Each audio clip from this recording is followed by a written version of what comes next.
నమస్తే welcome to Rohini Krishna's world. ఈరోజు భద్రాచలం టూర్లో పార్ట్ 2 వీడియో అండి। భద్రాచలం టెంపుల్ దర్శనం అయిపోయిన తర్వాత మేము ఎక్కడెక్కడికి వెళ్ళామో అవన్నీ ఈ వీడియోలో మీకు వివరంగా చెప్తాను। మాకు దర్శనం అయ్యేసరికి 11 o'clock అయిపోయిందండి। అంటే రూమ్కి వచ్చేసరికి ఇంకా తొందరగా కూడా ఎర్లీగా కూడా చేసుకోవచ్చు, కాకపోతే మేమే కొంచెం నిదానంగా గుడి చుట్టుపక్కల అన్నీ చూసుకుంటూ టెంపుల్లోనే కొంతసేపు కూర్చొని అలా చేసుకుంటూ వచ్చాం కాబట్టి మాకు 11 అయింది, లేకపోతే చాలా తొందరగానే దర్శనం అయిపోయింది। సో మేము 11 కల్లా మేము రూమ్కి వచ్చేసి కొంచెం ఫ్రెష్ అప్ అయిపోయి మేము ఆటో మాట్లాడుకున్నామని చెప్పాం కదా, ఆటో కూడా మార్నింగ్ మేము వచ్చిన ఆటో అటన్నీ అడిగామండి। అక్కడ ఎవరైనా ఇట్లా ఉంటాయో మాకు కంప్లీట్గా కావాలని అడిగితే తనే ఒక నెంబర్ ఇచ్చి సజెస్ట్ చేశాడు, అతను వచ్చాడండి। లేకపోయినా అలా మాట్లాడుకోకపోయినా పర్వాలేదు, టెంపుల్ దగ్గరే మనకి చాలా ఆటోలు ఉంటాయండి, సర్వీస్ ఆటోలు మనకి షేరింగ్గా కూడా తీసుకెళ్తారు। కంప్లీట్ ఫుల్ ఆటోలు ఎట్లా కావాలంటే అట్లా దొరుకుతాయి మనకి। మేము తను మా రూమ్ దగ్గరికి వచ్చేసాడండి, మేము ఇంకా స్టార్ట్ అయిపోయాము। ఇప్పుడు వెళ్ళేది మనము పర్ణశాల అండి।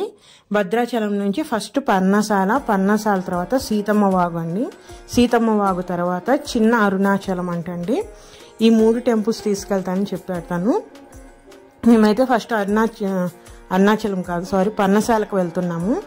ఇది భద్రాచలం టెంపుల్ నుంచి ఇది కూడా 40 kilometers దాకా ఉందండి, చాలా దూరమే ఉంది। సో మాకు దాదాపు 2 hours వరకు జర్నీ పట్టింది। ఇట్లా వెళ్తున్నాం, వెళ్ళే దారిలో కూడా ఇక్కడ అంతా చుట్టుపక్కల కూడా అన్ని పొలాలు ఉన్నాయండి, ఎక్కువగా మిర్చి పంట అలానే పత్తి ఉంటుంది కదండి, అవి ఎక్కువగా కనిపిస్తున్నాయి ఇక్కడ అంతా। మాకు పర్ణశాల ఇవన్నీ తీసుకెళ్ళడానికి పర్ హెడ్ 200 తీసుకున్నాడండి। షేరింగ్ అయితే ఇంకా చాలా తక్కువ పడుతుంది, మేము షేరింగ్ కాకుండా మా వరకే తీసుకున్నాం కాబట్టి పర్ణశాల ఈ 3టికి పర్ హెడ్ 200 చొప్పున తీసుకున్నాడు। అలానే ఈవినింగ్ మళ్ళీ ట్రైన్కి కూడా తనే తీసుకెళ్ళాలి సార్, టోటల్గా మేము మాట్లాడుకున్నాం అన్నమాట। ఈ పర్ణశాల వరకు అయితే 200 అని చెప్పాడు మనిషికి। సో మేము అక్కడికే వెళ్తున్నాము। ఇట్లా ఇప్పుడు మీరు చూసే ప్రదేశం ఇదంతా కూడా ఈ వానాకాలం కానీ మనకి గోదావరి ఫ్లడ్స్ వస్తాయి కదండి, అప్పుడు ఇదంతా కూడా మొత్తం వాటర్ వచ్చేసి ఇదంతా మునిగిపోయిందంటండి। ఈ ఏరియా అనేది ఎక్కడ ఏమి కనిపించదంట। అలాగే వెళ్ళే దారిలో ఎక్కువగా మొక్కజొన్న పొత్తులు ఇవన్నీ బాగా కనిపిస్తున్నాయండి। మేము కూడా ఒక చోట ఆగేసి ఆ కండెలు తీసుకొని మళ్ళీ స్టార్ట్ అయ్యాము। చూసారా చుట్టుపక్కల కూడా అసలు ఏం లేదండి, చాలా పల్లెటూరు లాగా ఉంది, ఇట్లా పాకలు గుడిసెలు ఈ విధంగానే ఉందండి రూట్ అంతా కూడా। మనకి ఎక్కువగా ఎదురుగా మనకి ఈ ఆటోలే కనిపిస్తున్నాయి కానీ కార్లు అవన్నీ కూడా ఏం కనిపించట్లేదు। ఇది ఇప్పుడు మనం వెళ్ళేది పర్ణశాలకు వెళ్ళే రూట్ అండి, అంటే మెయిన్ రోడ్లో నుంచి పర్ణశాల వైపుకి వెళ్తున్నాము। అసలు రూట్ అయితే ఏం బాగాలేదండి, అంత రాళ్లతో చాలా ఇదిగా ఉంది, చూసారా చాలా సన్నదారి। అది కూడా అక్కడ ఉన్న వాళ్ళు ఆ పర్ణశాలకు సంబంధించిన వాళ్ళు గుడిసెలు వేసుకొని ఉన్నారండి, వాటి మధ్య గుండా చూసారా అటు ఇటు ఇట్లా గ్రీన్ మ్యాట్లు ఇట్లా కట్టుకొని ఉన్నాయి ఇవన్నీ। దాని పక్కగా ఆ లోపల గుండా వెళ్తే మనకి పర్ణశాల టెంపుల్ వచ్చేస్తుంది। చూసారా ఇక్కడ కూడా ఆటోలు ఎన్ని ఉన్నాయో, వీళ్ళందరూ కూడా టెంపుల్ నుంచి ఇట్లా తీసుకొని వచ్చేవాళ్ళండి, షేరింగ్ కూడా ఉంటాయి మనకి, ఇంకా చాలా తక్కువలోనే వస్తుంది। తను ఫస్ట్ అయితే పర్ణశాల టెంపుల్ దగ్గరికి తీసుకెళ్ళి అక్కడ వెయిట్ చేస్తా అన్నారు। ఇక్కడ కూడా సీతారామచంద్ర స్వామి వారి దేవాలయం, అంటే ఫస్ట్ రాముల వారి గుడే ఉంటుంది, మనం ఫస్ట్ ఆ దర్శనం చేసుకుని లోపలికి వెళ్ళాలి। ఈ గుడి బయట అండి ఇదంతా కూడా, ఈ బయట ఇట్లా పసుపు కుంకుమ ఏ ఉసిరికాయలు రేకాయలు అట్లా అమ్ముతా ఉన్నారు। ఇది బయట ఎంట్రన్స్ టెంపుల్కి। ఇక్కడ కూడా లోపల టెంపుల్ చూపించడానికి వీల్లేదండి, ఫోన్లన్నీ కూడా మనం కౌంటర్లో పెట్టేయాల్సిందే। ఇదివరకు ఇవన్నీ ఫోటో అంటే మనము వీడియో తీసుకోవడానికి ఉందంట కానీ ఇప్పుడు అసలు ఏం లేదండి, మొత్తం ఫోన్లన్నీ లోపల పెట్టేయాల్సిందే మనము। ఇది వచ్చేసి గుడి దగ్గరే, గుడి ఎదురుగా అండి గోదావరి నది ఇదంతా కూడా। చూసారా ఇదంతా ఎట్లా చెత్తగా చేస్తున్నారు, ఎక్కడికి వెళ్ళినా మనము చెత్త చేయటంలో ఫస్ట్ కదా।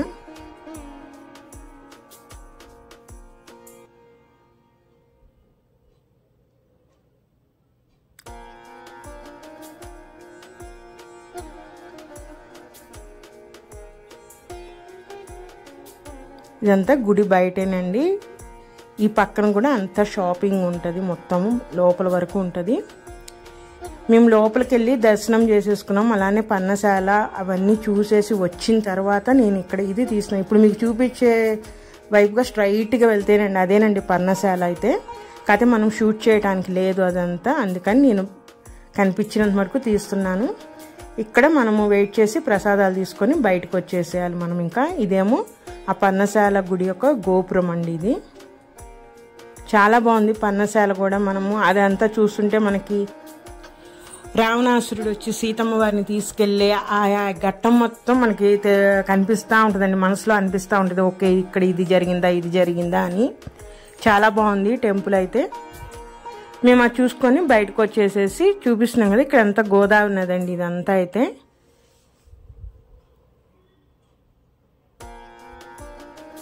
వ్యూ కూడా చాలా బాగుంది. కొండలు పాపి కొండలు అంటారు కదండి, అవి పాపి కొండలు కాదు కానీ ఆ ఏరియా అటువైపు వెళ్తే మనకు అవి వస్తాయి. సో ఆ వ్యూ కూడా చాలా బాగుంది, కొండల మధ్య వాటర్ కానీ అదంతా.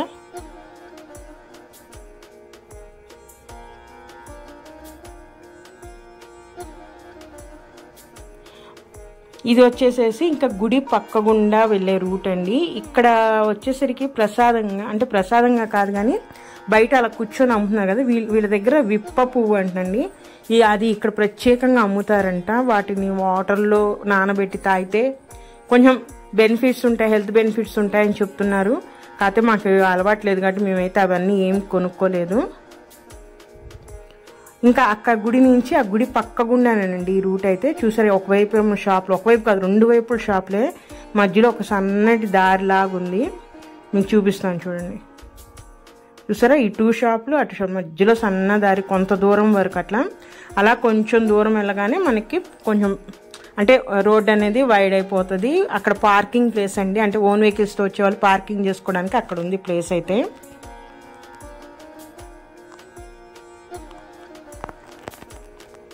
ఈ షాపింగ్ అంతా కూడా పిల్లల బొమ్మలు, దేవుడికి సంబంధించిన విగ్రహాలు కానీ, పటాలు, రకరకాల ఫుడ్ ఐటమ్స్ కూడా ఉన్నాయి. అంటే జస్ట్ మనం స్నాక్స్ లాగా తినడానికి కూడా మనకి దొరుకుతున్నాయి.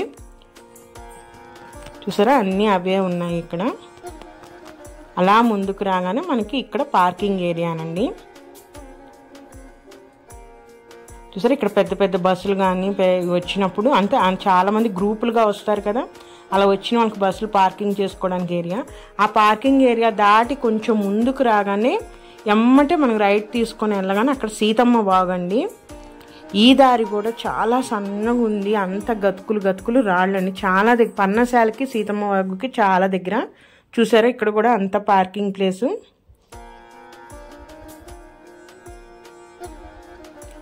ఈ విధంగా వచ్చేసి మనం ఇక్కడ పార్క్ చేసేసుకొని మనం లోపలికి వెళ్ళి చూడాలండి. ఇక్కడ కూడా ఫోన్ అలౌడ్ లేదు. నాకు ఎంతవరకు వీలైతే అంతవరకు చూపిస్తాను. సీతమ్మ వాగు ఏం లేదండి, సీతమ్మ వారు ఇక్కడ ఈ నదిలో స్నానం చేశారు కాబట్టి, నది కాదు అది నదిలో నుంచి వచ్చిన ఒక పాయం, ఆ వాగులో స్నానం చేశారు కాబట్టి దానికి సీతమ్మ వాగు అని పేరు వచ్చిందంట. అట్లానే సీతమ్మ వారు స్నానం చేసిన తర్వాత ఆమె చీర ఆరబెట్టిన ప్రదేశం, అలాగే రాములు వారి పై కండవ ఆరబెట్టిన ప్రదేశము, అలానే వాళ్ళిద్దరూ ఆ వామన గుంటలు ఆడిన ప్రదేశము, అలానే శ్రీరాముల వారు సీతమ్మ వారికి కాపలాగా ఉన్నప్పుడు సింహాసనం మీద కూర్చున్నట్టు ఒక రాయి ఉంటుందండి, దాని మీద ఆయన కూర్చున్నారంట. అవన్నీ కూడా ఆ ఏరియాలో ఉన్నాయండి. అక్కడ ఒక ఆయన ఉన్నారు, ఆయన అక్కడ జరిగిన స్టోరీ కానీ అక్కడ ఉన్న అసలు ఏముంది, ఆ ప్రత్యేకత ఏంటనేది ఆయన వివరంగా చెప్తున్నారు. అట్లానే సీతమ్మ వారు కుంకుమగా పసుపుగా వాడుకున్న రాళ్ళు కూడా, ఆ కొండరాయి కూడా అక్కడే ఉందండి. అవి కూడా వాళ్ళు అక్కడ అమ్ముతున్నారు, కావాల్సిన వాళ్ళు తెచ్చుకోవచ్చు. చూసారు, ఇప్పుడు మేము వెళ్తున్నది అక్కడికి. ఇట్లా లోపలికి వెళ్ళిపోయిన తర్వాత బ్యాచ్ల వారుగా పంపిస్తారండి, ఒకేసారి వెళ్ళటానికి ఉండదు మనకి. ఒక బ్యాచ్ అయిపోయి వాళ్ళు వెళ్ళిపోయిన తర్వాత ఇంకొక బ్యాచ్ని పంపిస్తారు లోపలికి. అట్లా మనం వెళ్ళిన తర్వాత అక్కడ ఉన్నవారు అక్కడ ఉన్న ప్రత్యేకత అన్నీ చెప్తారు. ఇంకా అవన్నీ చూసేసుకొని మేము వచ్చే దారిలో ఇది చిన్న అరుణాచలం అంటండి. బయట కుమారస్వామి వారి విగ్రహం ఈ విధంగా ఉంటుంది, చాలా బాగుంది ఇదేమో ఆ గుడి ఎంట్రన్సు. ఈ లోపల విశేషం ఏంటంటే 12 జ్యోతిర్లింగాలు ఇవన్నీ ప్రతిష్టాపన. అట్లానే ఇంకా ప్రత్యేక లింగాలు అంటే మన దేశంలో ఎక్కడెక్కడ ప్రత్యేకమైన లింగాలు ఉన్నాయో అలా వాటి నమూనాలన్నీ కూడా ఈ దేవాలయంలో ఉన్నాయండి. అలానే అరుణాచలంలో శివుడు ఏ విధంగా ఉంటారో సేమ్ ఈ దేవాలయంలో విగ్రహం కూడా, అంటే మనకి మూల విగ్రహం కూడా అలానే ఉంటుంది. గర్భగుడిలో ఆ శివుడు అనేది సేమ్ అదే విధంగా ఉంటారు ఇక్కడ.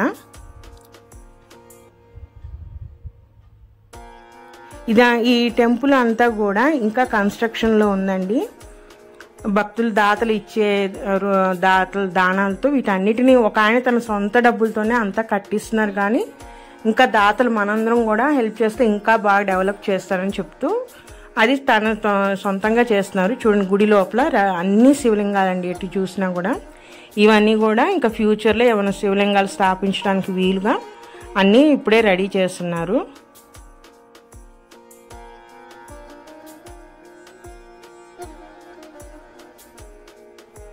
అన్ని గోపురాలు ఇట్లా.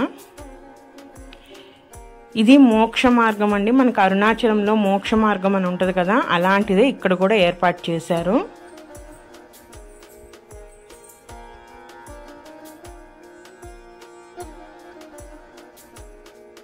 ఇవన్నీ వచ్చేసరికి గణపతి సప్తమాత్రికలండి.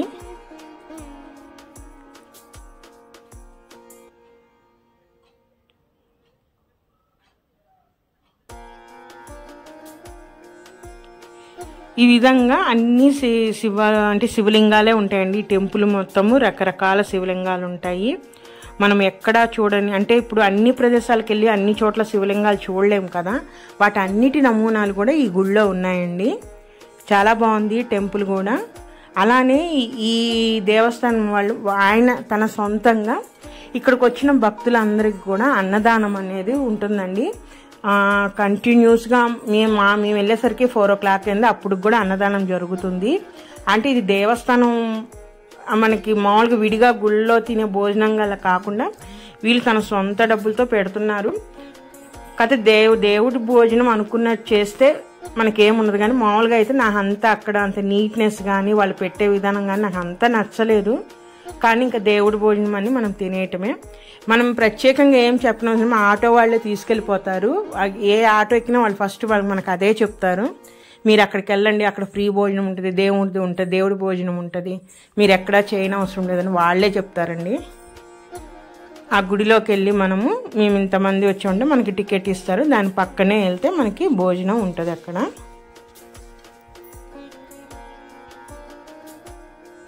చెయ్యాలనే రూల్ ఏం లేదు, మాకు వద్దని మనం విడిగా కూడా వెళ్ళిపోవచ్చు. మాకు వెళ్తేనే కదా తెలిసింది అక్కడ ఎలా ఉంటుందని. ఇంకా మళ్ళీ మనం ఎప్పుడైనా వెళ్ళినా ఇంకా వెళ్ళామే ఉండి మనము. ఇవన్నీ కూడా ఒక్కసారి చూసొచ్చే, మళ్ళీ వెళ్ళి చూసే అంతగా ఏం లేదు. కానీ ఫస్ట్ టైం చూసే వాళ్ళకైతే బాగుంటుంది. మేమైతే ఇప్పటి వరకు ఎప్పుడు చూడలేదు కాబట్టి మేము వెళ్ళి ఇవన్నీ చూసి వస్తున్నాము. చూసారు, ఇవన్నీ 12 జ్యోతిర్లింగాలండి, వాటి నమూనాలన్నీ. ఈ స్ఫటికలింగం అండి.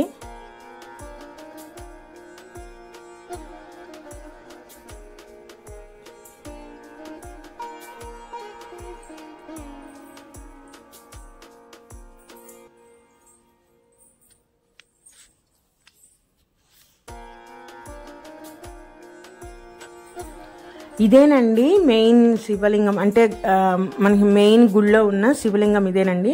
అచ్చం మనకు అరుణాచలంలో శివలింగం ఏ విధంగా అయితే ఉంటుందో సేమ్ అలాగే ఇక్కడ కూడా ఏర్పాటు చేశారు. చాలా బాగుంది, దర్శనం అయితే చాలా బాగా జరిగింది. మేము ఇక్కడ ఈ గుడి చూసేసుకొని తర్వాత భోజనం చేసేసుకొని మళ్ళీ మేము గోదావరి నది వరకు వెళ్ళామండి. ఎందుకంటే మార్నింగ్ చెప్పాను కదా అంత మెట్లు ఎక్కి దిగటం కష్టంగా ఉన్నిద్దని, అందుకని మేము ఇప్పుడు మా దగ్గర ఎటు ఆటో ఉంది కాబట్టి మేము అక్కడ నది దగ్గరికి తీసుకెళ్ళమన్నాము. ఆ నదికి చాలా కింద వరకు ఆటో వాళ్ళు కానీ మన వెహికల్స్ ఏమున్నా కూడా వెళ్ళిపోతాయి. మేము అదే ఆటో మాట్లాడుకుని కింద నది వరకు తీసుకెళ్ళమన్నాము. అక్కడికే వెళ్తున్నామండి. నేను మొన్న వీడియోలో మీకు ఒక విషయం చెప్పడం కూడా మర్చిపోయాను. మనకి టెంపుల్లోనే మ్యూజియం ఉన్నిద్దండి. టికెట్ వచ్చేసరికి 5 రూపీసే, కానీ చాలా బాగుంటుందండి. మనము రామదాస్ గారు చేయించిన చింతాకు పథకం కానీ, మనకి శ్రీరాముల వారి కళ్యాణంలో ఆమె సూత్రాలు చూపిస్తారు కదండి, సీతమ్మ వారి సూత్రాలు 3 సూత్రాలు అవి కానీ, ఇంకా రామదాస్ గారు చేయించిన నగలు, వాళ్ళ కిరీటాలు, బంగారు అవన్నీ కూడా మ్యూజియంలో పెట్టారండి. అవన్నీ మనం వెళ్ళి ఆ కళ్యాణం అప్పుడు చూపిస్తారు ఇవన్నీ, కానీ మనం డైరెక్ట్గా చూడలేం కదా. మ్యూజియంలో చూస్తే ఎంత బాగున్నాయండి అసలు అవన్నీ. మీరు కనుక టెంపుల్కి వెళ్ళినప్పుడు మ్యూజియం కూడా మిస్ అవ్వద్దు, తప్పకుండా చూడండి. ఇదిగోండి నది ఒడ్డుకి కిందకు వచ్చేసింది వెహికల్ అయితే. మేము ఇక్కడ నది దగ్గర కిందకు వచ్చేసేసి మేమైతే స్నానాలు ఏం చేయలేదు కానీ కాళ్ళు కడుక్కొని ఆ నీళ్ళు తల మీద చల్లుకున్నామండి. చూసారా భక్తులందరూ స్నానాలు ఇక్కడ చేసేసుకొని గుడికి కూడా వెళ్ళిపోతారు. కొంతమంది మామూలుగా వచ్చి స్నానాలు సరదాగా కూడా టైం స్పెండ్ చేస్తున్నారు ఇక్కడ.